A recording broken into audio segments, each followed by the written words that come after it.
take the dog bringing the rope back.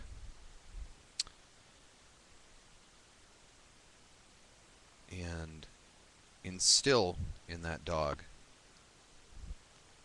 a sense of self, um, identity, and contrasting identity. The imperative to compete intact throughout all of this.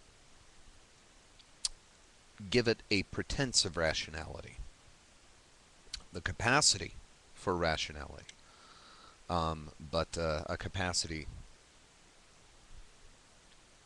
at best inconsistently exercised. But within this, within the rationalizations, the abstractions or projections based on its experience of self, a deep investment in that pretense of rationality, and at the same time a distaste for its actual exercise.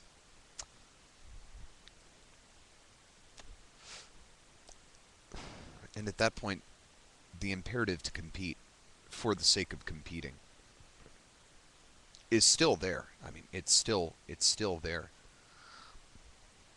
but it exists in perhaps perhaps balance or perhaps competition with another drive, because along the way, that need to compete will be rationalized, will be justified with precisely as much diligence as is necessary for the dog to feel comfortable that it has demonstrated its rationality and that its belief in itself as a rational being is justified in its own eyes and in the eyes of others.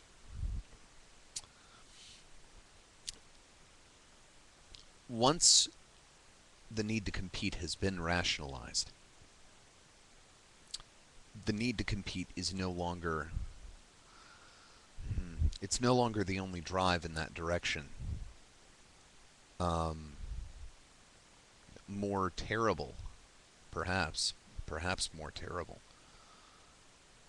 is the need to compete in order to continue to validate the rationalizations that we created to explain our need to compete.